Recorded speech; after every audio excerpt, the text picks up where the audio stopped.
everyone, it's Hailey, and today I'm going to be talking about some of my recent reads.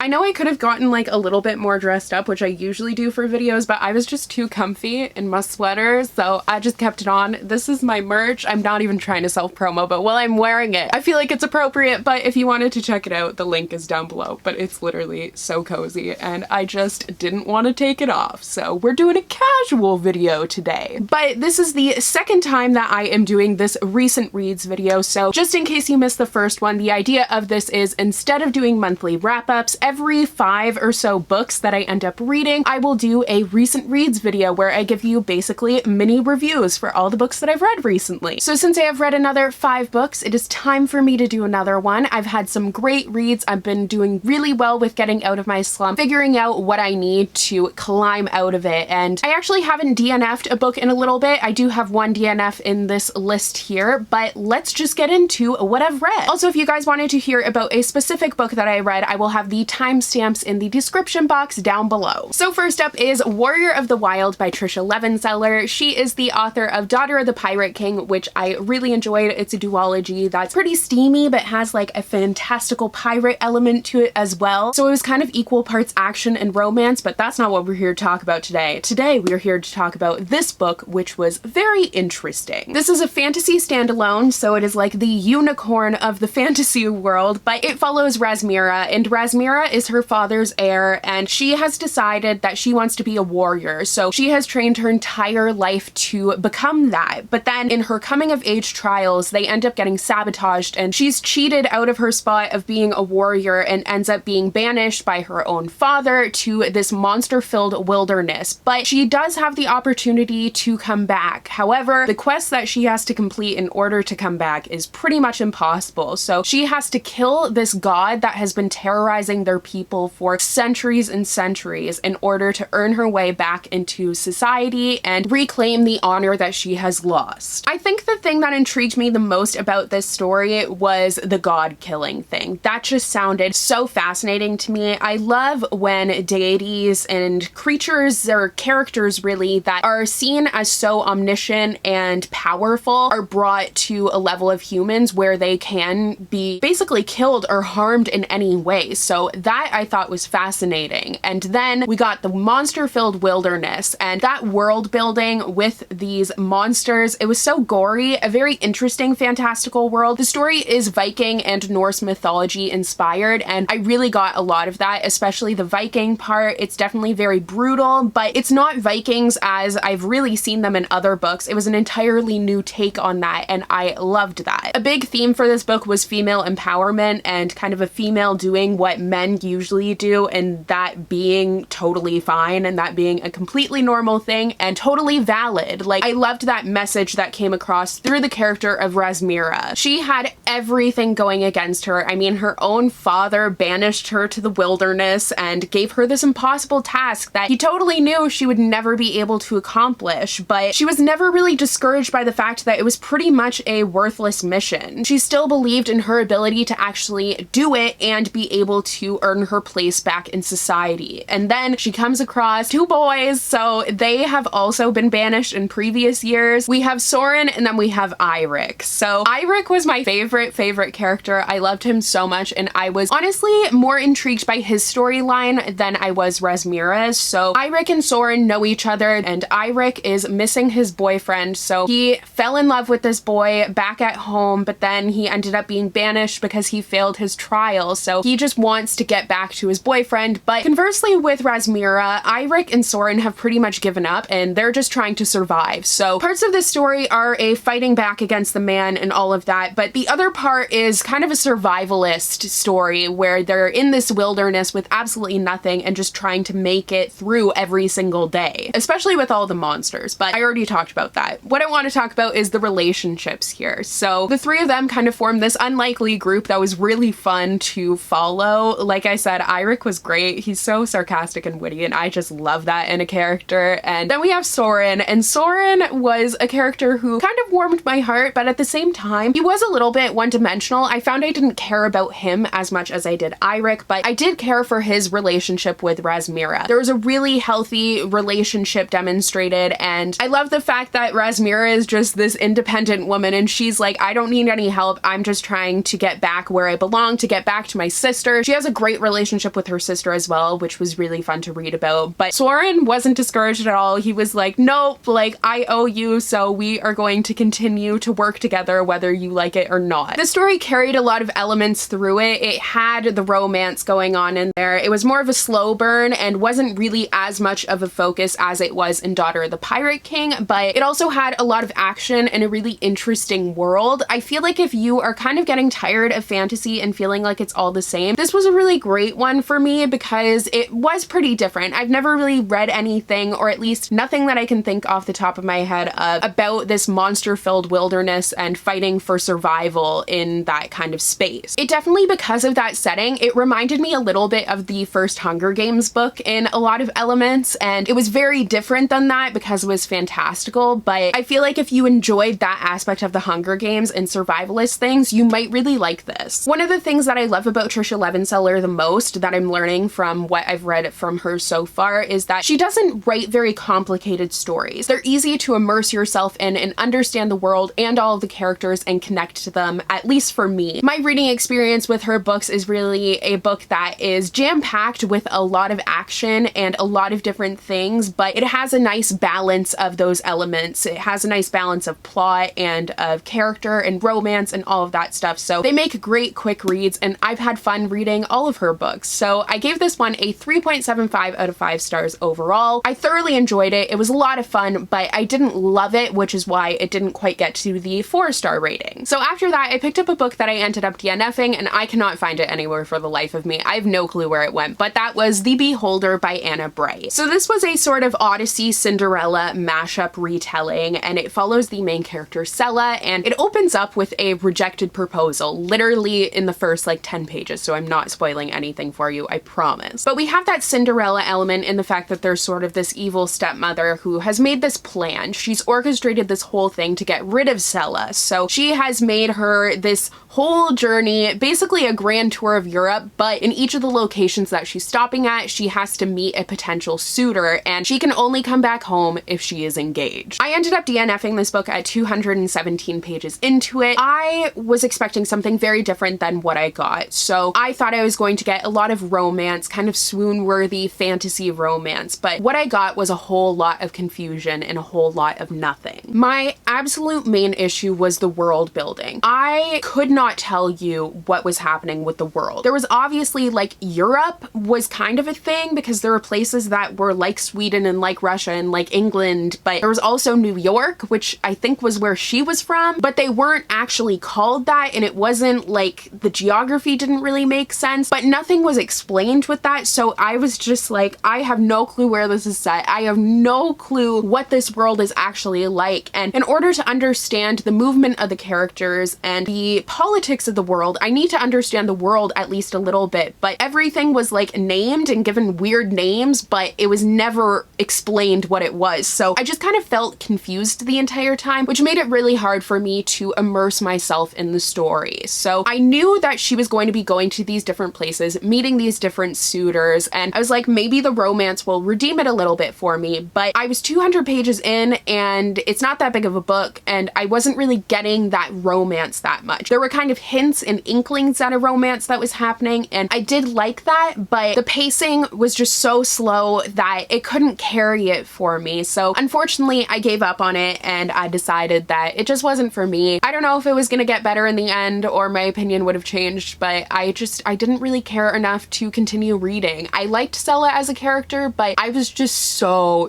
confused and kind of bored. So unfortunately, I didn't like it, and I feel really bad because I hate DNFing books, but it's fine. I also love DNFing it because it means I have time for other books that I will enjoy. but it's still a struggle for me. After that, I picked up a middle grade book, and I haven't picked up a middle grade book in a very long time, but I picked up Tilly and the Book Wanderers, Pages & Co. Book 1. I don't know which one is the series title and which one is the title, so I'm sorry about that, but it is by Anna James. I had heard nothing about this book, and then we got it at my work around Christmas time, and I was like, this looks adorable. It has Alice from Alice in Wonderland and Anne from Anne of Green Gables on the cover, and it obviously looks like a book for book lovers, and I was like, it just looks so cute. I want to try it out. Like, look under the cover. It's so cute. But this story follows 11-year-old Tilly, and Tilly lives with her grandparents. She has been raised by them. They own a bookshop. So cute, I know. But she has been raised by them alone because her mother mysteriously disappeared right after she was born. So just like everyone in her family, Tilly is a major book lover. She spends her life in the pages of books and spending her time with book characters, but then that actually becomes true because the characters from her favorite children's classics, which just so happen to be Anne from Anne of Green Gables and Alice from Alice in Wonderland, end up showing up at her bookshop. So she discovers that there's this whole world that she never knew about called book wandering, where people can essentially go into a book and they can explore a book and spend time with the characters. So now that she knows this, she sets off with Anne and Alice to try and discover the mystery of her mother's disappearance and see just what happened to her. This was a really fun read, but I didn't love it as much as I had wanted to. I gave it a 3 out of 5 stars overall, and I wish I could have given it a higher rating, but I honestly gave it a 3 because it had that nostalgic element to me. I mean, having Anne and Alice in there and visiting those worlds again, I loved how she was able to incorporate those borrowed characters with such ease. It felt very authentic, and I think she had such a great voice writing this story, but it came to a point where finally she was starting to figure out what was happening, and then there was like 100 pages of just straight up world building. There wasn't really any action to break it up, so I wish it had been a little bit more of a gradual introduction to the world and the magic system per se, but that wasn't really what I got. So I felt like I just wasn't that entertained with the story apart from the nostalgic element, and it's honestly an ode to book lovers everywhere, this book. It's a love letter to classics and those characters that are so iconic that everyone loves, or at least most people know and love.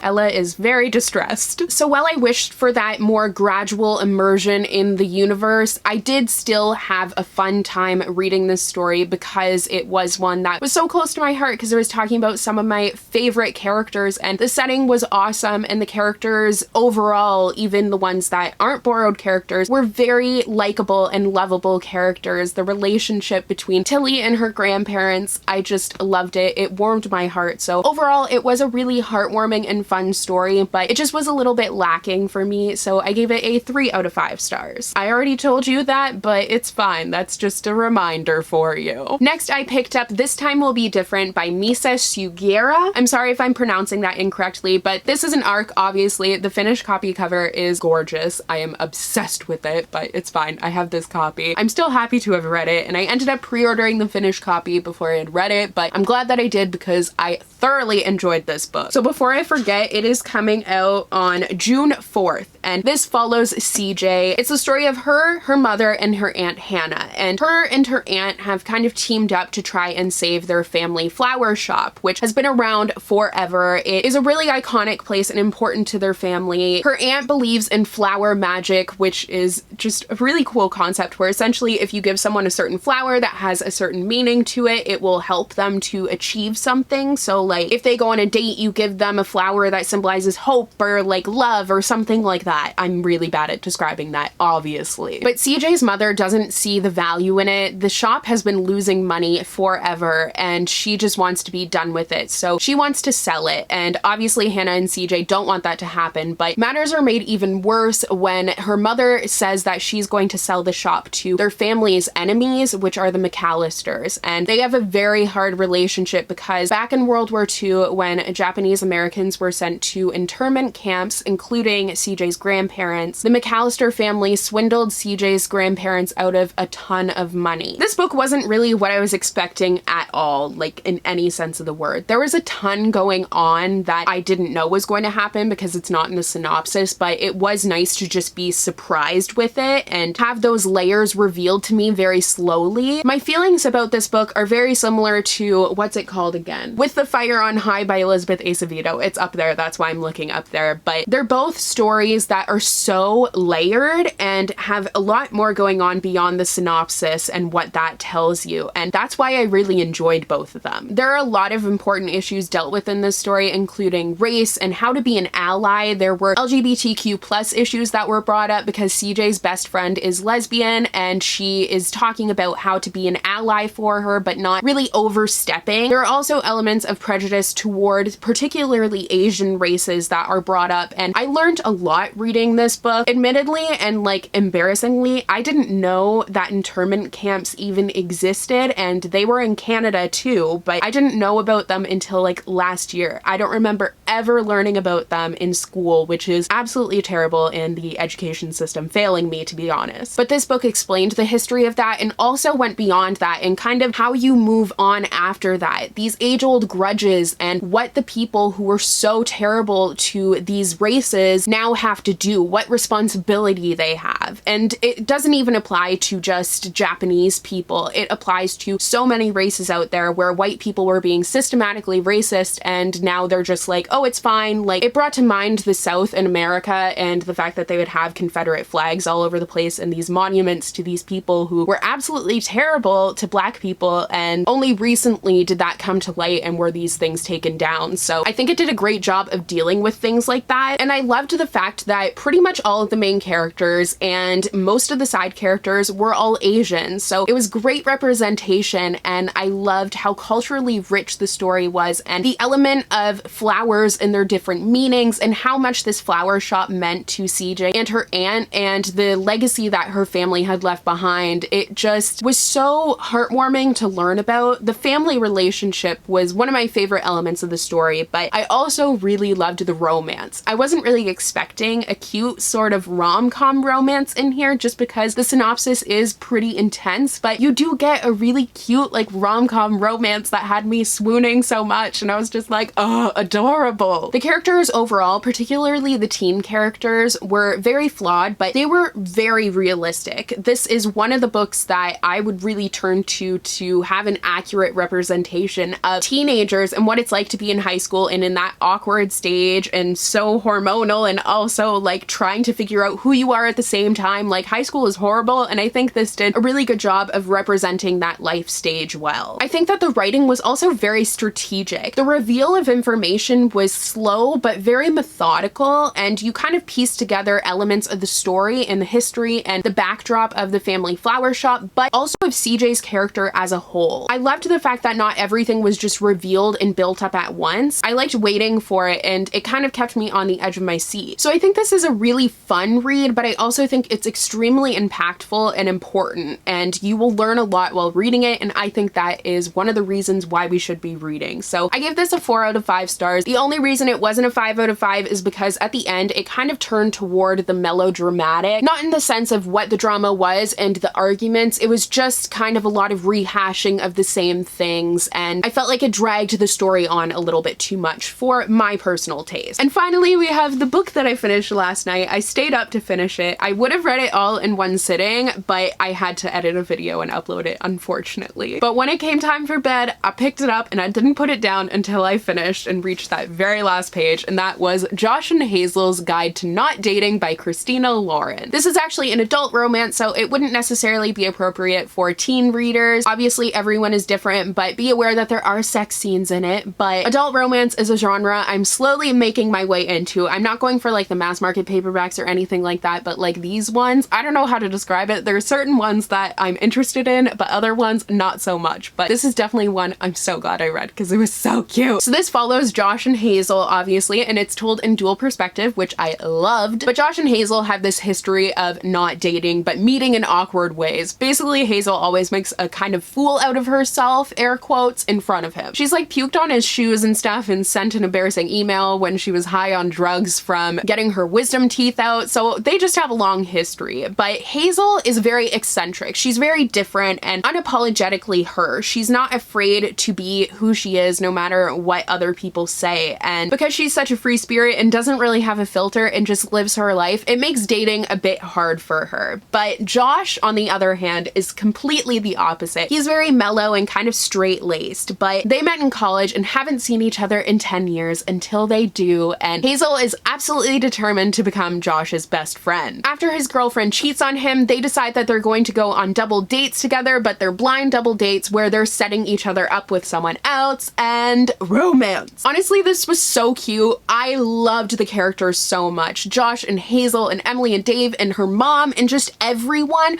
was so great. Hazel was a favorite character of mine. She was one that I saw a lot of myself in. I feel like if I didn't have anxiety, I would be more like her and just very out there, because I'm also a lot to handle and I totally understand that. And I love the fact that her getting in a relationship wasn't contingent on her changing herself and really taming who she was. She was just herself, take it or leave it, and her mom was the exact same. I loved her relationship with her mom. They were so cute. And speaking of mom relationships, Josh's relationship with his mom was also adorable, and his sister. I just loved the families so much and the friendship. Josh was like perfect, but he was also just literally actually perfect. He was so supportive and loving, and I loved the chemistry between the two of them. I don't think I've read many books that have such great chemistry between two characters. Just the second that you meet Josh and they meet Eyes within these pages, you're like, oh my god, you need to be together. I also am usually kind of hesitant to read about quirky characters because I feel like it can be overdone and done in a like, I'm not like other girls way, which that kind of was an element to it, but it wasn't like I'm not like other girls in a way that was dragging other girls down. So I loved that. And I loved the fact that all the characters were so well-rounded. I felt like I knew everything about each and every single one of them. Now, the entire time, I just wanted them to be together. I was enjoying reading about their relationship. These steamy scenes were nice and steamy, enjoyed those, but most of it was built on the tension between the two of them and the fact that like, you know, they need to be together, but they're like, no, we're not compatible. Like, they're both convinced that, but you're like, yes, you are compatible. Do you see this chemistry? I can't think of any famous chemists right now, but like the Beakers were